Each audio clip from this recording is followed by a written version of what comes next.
Welcome, welcome, welcome to the flagship, the inaugural episode of Taking Charge of Headache webinar series that we're hoping to do multiple of this year with all your support. My name, again, for those of you who are just joining, is Diego Colon. I'm with the National Headache Foundation. Sound off in the chat, say hi, hello. We're here for the engagement and we're excited to have you here. We're going to get started with our first episode. Is everybody ready? I can't hear you, and that's not me just trying to hype you up. That's me literally saying I can't hear you. So I hope you're not yelling in your place of business. All right. I'm going to get started by introducing Melissa Farmer-Hill, Shiro Coffee Club superstar. Melissa, please start us off. Hello, everyone. Hello, and welcome to this webinar series. I want to say I'm so excited that you guys are here today. And I just want to thank you for taking out time to participate, in this series today, specifically for you women veterans. Yes. We know that as women veterans, we definitely face some unique challenges. And so when it comes to healthcare, we need to be informed. We need to stay informed and don't just use one source, use more than one source. And it's so important that we have those spaces as well where we can talk about our health and share different experiences. So this series is a partnership between Shiro Coffee Club, and shout out to all my ambassadors who are here today, and Operation Brainstorm. Now, as some of you know, Shiro Coffee Club doesn't just, we don't just make great coffee. We also have a tea coming too for you. And our mission is to continue to empower women veterans. Operation Brainstorm is a program where within the National Headache Foundation to support the military community members living with headaches and migraines. I have my personal journey with that as well. Today, we're going to focus on just the basics of headache and migraine. Now, this is a issue that many of us experience, but we often don't talk about. I was suffering in silence until I found out through my VA and the National Headache Foundation. So we believe that we can change that through this series, and we're here to empower you with definitely knowledge and information that you need to make sure that our voices are heard. So we're just going to dive right on in. Thank you again. Happy Women's History Month. And I'll go ahead and pass it on to Diego. Yes. Thank you. Thank you so much, Melissa. So happy. And welcome again to everyone joining us. I'm Diego, and I'll be guiding you through today's session. Our goal today is to provide you with the basic understanding of headache, what they are, why they happen, and how they can impact your life. We know that for many of us, regular headache attack can be a significant burden. Today's session is designed to help you understand more about that, and we have some amazing speakers. I want to start by introducing our very first speaker, U.S. Navy veteran Cheryl McJoy. Cheryl knows firsthand the debilitating impact of migraine attack, having experienced them since suffering a head injury from a fall off the wing of an aircraft. Through years of persistence and self-advocacy, she has navigated the challenges of misdiagnosis, treatment roadblocks, and the often overlooked complexities of migraine management. Now, she is committed to educating others on the science behind migraine, identifying triggers, and advocating for better care. In this webinar, Cheryl will share valuable insights to empower you to take control of your migraine journey and knowledge and confidence. All right, give it up for Cheryl, everybody. Hey, everybody. Hi. So I am Cheryl McJoy. I am from Lake Village, Arkansas. Highlight of our day is not getting stuck behind a tractor, and we got 2 stoplights. It's a rumor we're getting 3. Just want to quickly kind of talk about some of my experiences. I was in the military in Okinawa, Japan in 1996. We were working on aircraft. I don't really have any memories of that day a lot of my memories are gone. So just from people filling in the gaps. Fell from the wing of the aircraft between 10 and 16 feet, fell on the back of my head. Lost consciousness, but not only did I lose consciousness, but I lost some of the best parts of my life. Like I lost who I was at that moment. My life dramatically changed from that moment, and it was a fight that I was not prepared for.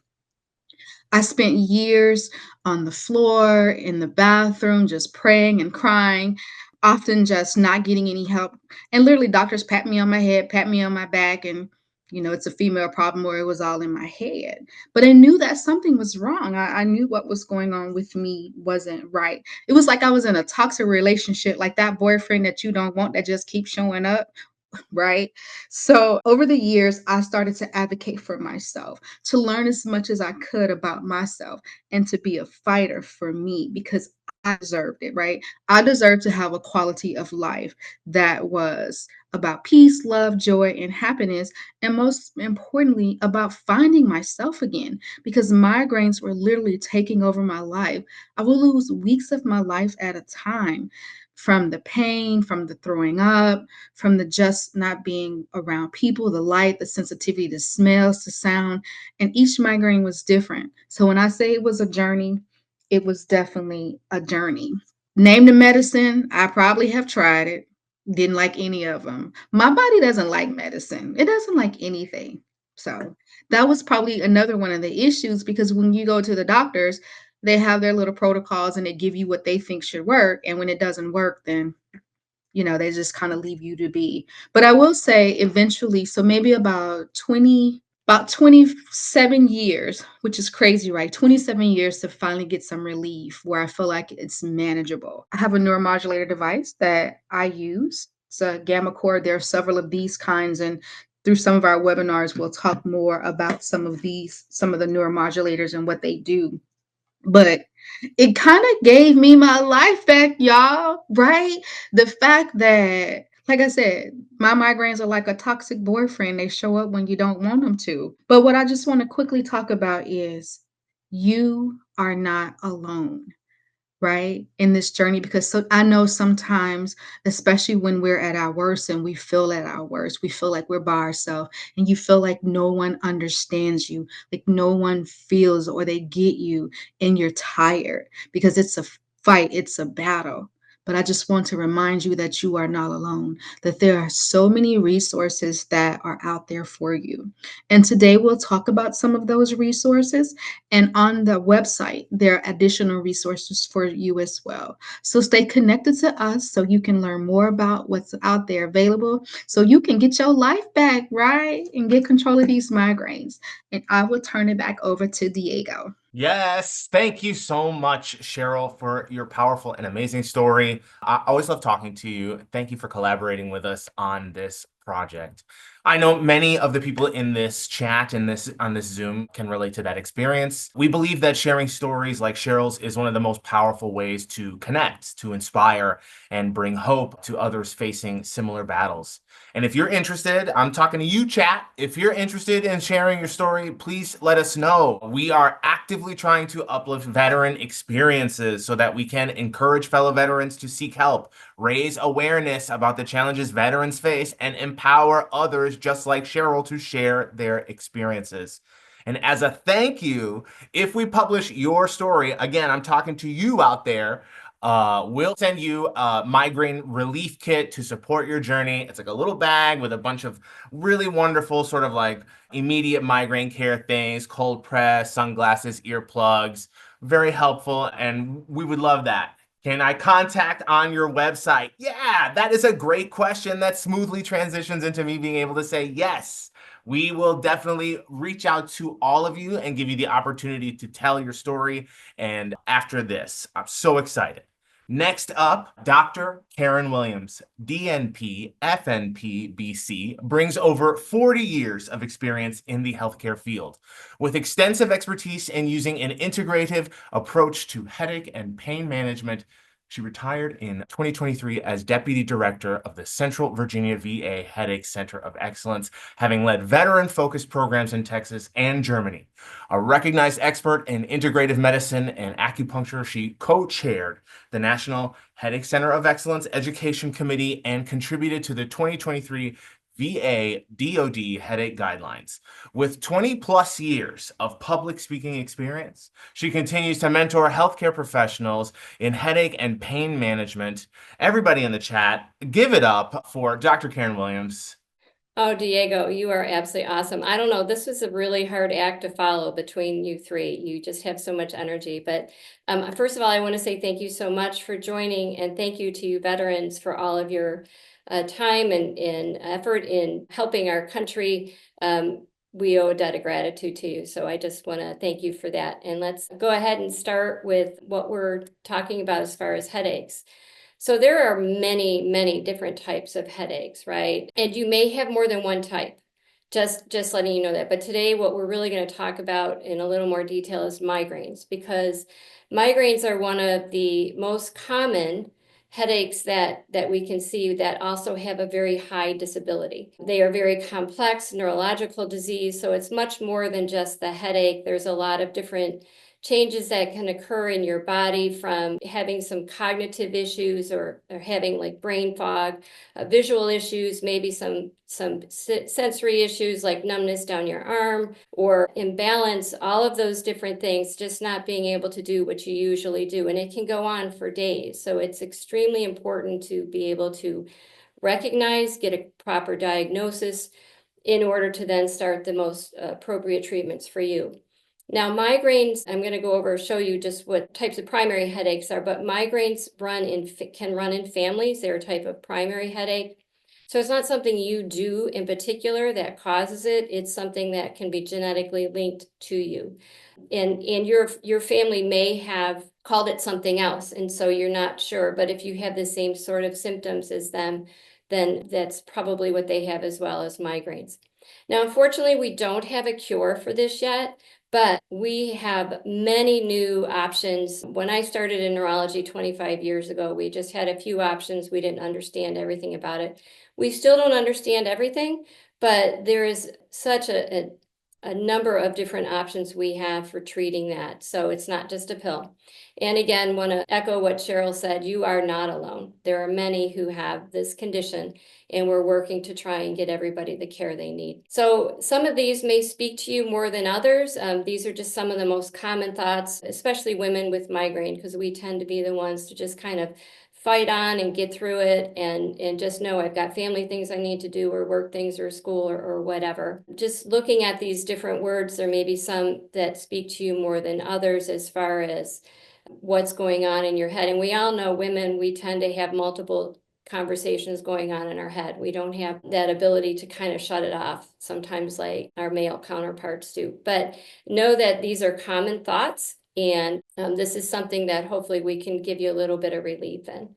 All right, so as I had mentioned, there are primary headaches and there's secondary headaches, and not to go in too far down into it, know that the three most common types of primary headaches are what you see on the screen. Tension type headaches, we don't usually see a person coming in with a tension type headache, because that's usually something you can kind of take care of at home. Migraines, definitely. When we teach other providers, we say if the patient's coming in complaining of headache, it's most likely a migraine. But it could also be a cluster headache. I'm going to get into just a little bit about that, but more about the migraine and just as far as some of those symptoms. So there are two different screeners that are really helpful for you to use before you even see your provider. So on the left there, you see the ID migraine. And these are three questions that they found to have a very high probability. If you answered yes to 2 or 3 of these, then there was a very high probability that migraine was one of the types of headaches or the headache type that you have. So if you go through those, does light bother you? Now, another word for light bothering you is photophobia. And then, has the headache limited your activities for a day, or so another word for that is impairment. You're not able to do what you need to do. And there's a reason I'm bringing those different words up. And then, are you nauseated or sick to your stomach when you have the headache? So if you think of PIN, photophobia, impairment, and nausea, if you have 2 or 3 of those, then there's a great possibility that you have migraines. And this is something you can bring to your provider and say, hey, you know, I've been learning about this a little bit, and I think this is something that I have. The other one on the left side here is, I'm sorry, on the right side, is one more for cluster headache. And while we're not going to get into detail into that, cluster headache is a very severe type of headache that usually hits you more at night. And this test was confirmed in 2021 as far as being a very valid test and screening tool. So something else to consider. Now I'm going to talk about those secondary headaches, because what Cheryl had was a post-traumatic headache, right? She fell off of that airplane wing and cracked the helmet that she had on to the back of her head. I saw this all the time taking care of active duty and veterans. How we treat a post-traumatic headache is much like we would treat migraine or tension headache or a combination. So we don't have an exact treatment. It depends on what symptoms you're having. And so often it looks migraine-like, so we're going to treat it like a migraine. We may also use different treatments such as Botox or botulinum toxin, injections to the back of the head. We may also use those neuromodulation devices like Cheryl was showing you, and there's at least 5 different ones out there now, or medication. So just know that even if your headache started after that traumatic event, there are treatments with that. The other one I want to talk about is medication overuse headache, because that is something that can happen if you're taking your over-the-counter medication or any medication too often to stop the headache pain. And usually that general rule is if you're taking it more than 2 to 3 times a week over a 2 to 3 month period, then what happens is you end up with a second type of headache. So the first headache never completely goes away anymore, and then you have this overlay of yet another headache on top of that. Another important reason why getting that diagnosis and getting the appropriate acute treatment so that we don't have that medication overuse and have to work with treating more than one type of headache. And again, if you have specific questions on these, we will be happy to do other webinars that go into a little more detail on how we would treat those as well. So there are common other issues that we see with migraine in particular. And as you see on the screen here, being overweight can be one of those. Also, pain disorders, so neck pain or back pain. The other one I want to add into there is fibromyalgia. Fibromyalgia also is very common with migraine folks as well. From a mental health disorder, definitely anxiety, and what we see more in the veteran population is the PTSD, or the MDD is the depression. So that can definitely play into it, and getting treatment for both of those can actually help reduce the migraine load. Definitely sleep-wake disorders. I want to bring up a point. This Sunday is our change of the clocks, right? For most of us, unless you're in one of those states that doesn't change. And the migraine brain thrives on routine and consistency. And so people with a migraine have a hypersensitive nervous system, making them more sensitive to changes, even small ones. So one of the things, if your clocks are going ahead, one of the things you can do is go to bed 15 minutes early in 15-minute increments over a 4-day period. So after that 4th day, you are going to bed an hour early, but then you're also getting up in those 15-minute increments to get back up an hour early, so that by the time Sunday comes, you're able to tolerate that change in the sleep-wake cycle. Just something to consider. I know it's a little late in the game because this is Friday, but I just wanted to add that in there. Also, substance-related addictive disorders can be in there. And as you see, additionally, there's other chronic conditions such as diabetes and asthma that can be in there as well. So on the left side, there are more of the symptoms that we see, and then there's some that are contributing factors, and there's some that are both. So you see the asterisk for contributing factors and then the little plus for both. And these are the typical symptoms that we see with headache. You may have facial tenderness, scalp tenderness. Maybe that when you get that migraine, you have to take the ponytail out, or you have to take the headband off, or you can't wear a hat. I've had some patients that even the gust of the wind on their head was too uncomfortable for them. Again, you may have that brain fog, and that may extend the whole time of the migraine itself.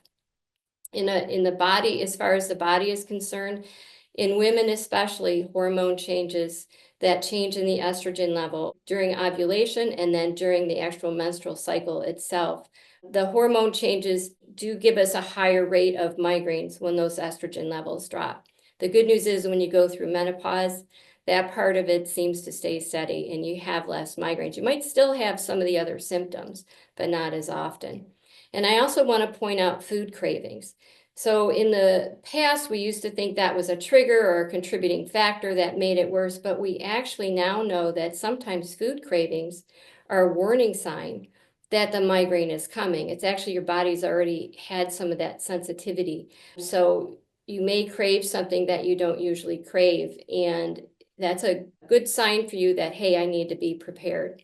Vision-wise, about a third of migraineurs get vision changes as far as the aura, the visual aura, where you get the shimmering lights or you get the zigzag lines. And you may not get that every time, but you may get that on some of those migraines. And that usually starts just before the headache. It can last anywhere from 5 minutes to 60 minutes, but it should return back to normal. From a sensory standpoint, light sensitivity, definitely that photophobia during that migraine. Weather changes seem to be worse in the spring and the fall, and that's with that barometric change, that's a contributing factor. Loud sounds and certain smells certainly can be both. It's definitely loud sounds can be part of the migraine itself, but it definitely is more impairing to you, and certain smells.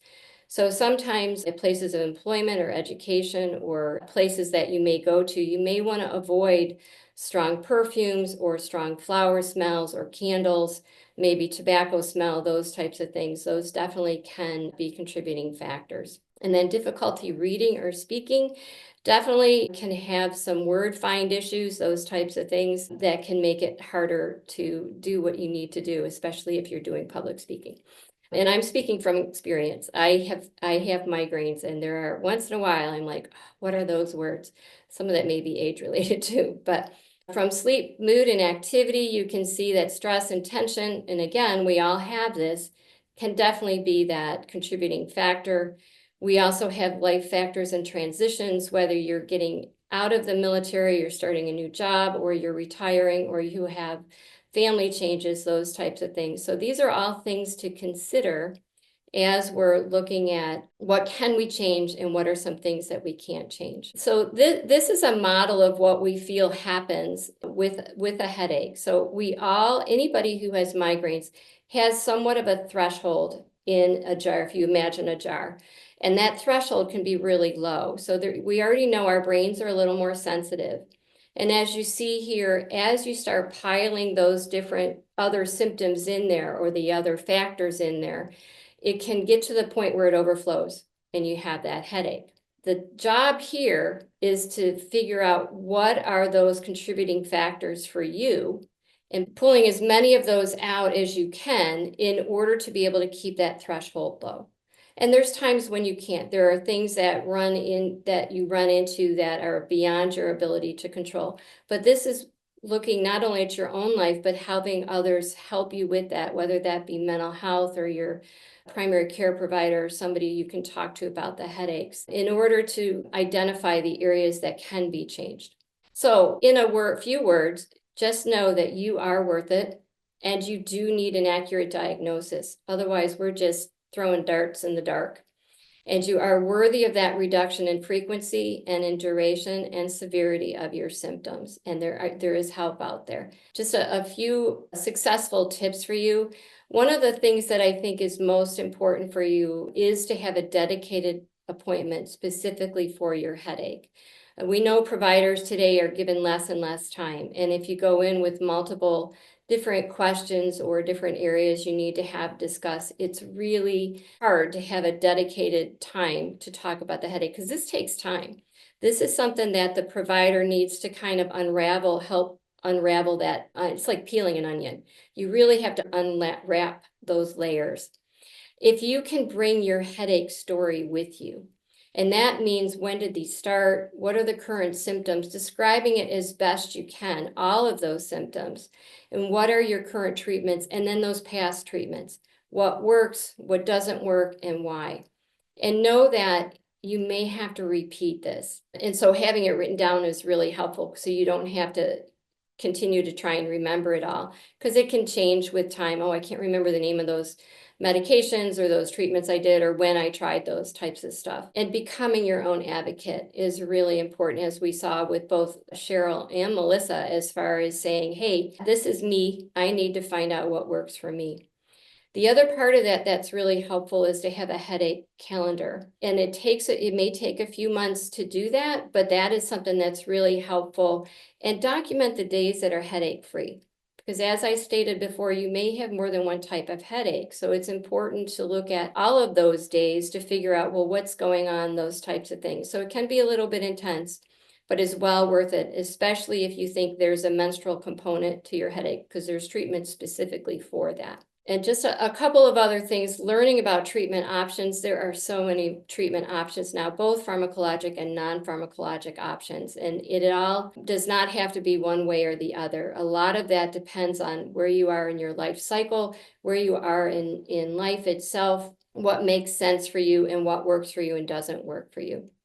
The other part, I cannot emphasize this enough, is keeping communication open with your provider or whoever you are working with. Send them a message if the treatment that they gave you last week is not working or you're not tolerating it.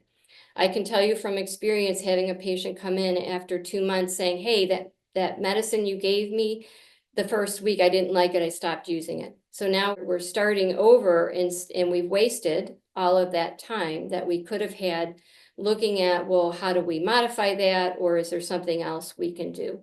So keeping that communication line is so, so important. And last but not least, there is always that stigma in military command that you can't say anything, but you may want to consider a second opinion if the diagnosis and treatment are not working for you, and that you can work forward with that. And with that, I'm going to turn that back over to Diego. Hello. Yes, thank you, Karen, for that informative presentation. Now we're going to do a smooth transition into breakout sessions. For the remainder of the webinar, we will be turning off the recording to ensure a space where community and fellowship can engage in conversation with privacy. We appreciate your participation and encourage you to open discussion. So I would just want to thank everyone really for participating today. We've got speakers, we had breakout leaders, and everyone that participated here. You are veteran women. Check out my shirt. Yeah. I just want to say thank you for sharing this time with us. We are definitely very grateful that we had this conversation, and we hope that you learned something out of it. I know I definitely got something out of it. I got a lot of things out of it, but what I want to let you know is if you know someone that's dealing with headaches, this is a series. Let this not be the last time you show up. I want you to invite other veterans to join us next time. So we'll be back again to share in another session. And I want you to definitely follow the National Headache Foundation. And I want you to definitely follow the Shiro Coffee Club. So follow us on our socials so you can definitely learn more. And before we wrap this up, I want to make sure that you don't forget that we are offering that code OPB 2025 to get a discount for participating today. And lastly, make sure you share your headache stories with the National Headache Foundation. That's really important. You know, we have this space, we're coming together. Let's continue to promote our experiences, because you get more information to just spread it all over. So you guys, I want you to make sure you feel comfortable in sharing your stories, because this is the place, if you're going to do that, this is the place to do it. Let's just continue to raise awareness on this. All right. So thank you again for coming, and I will see you next time, and continue to watch for the next session. And don't forget, bring someone next time.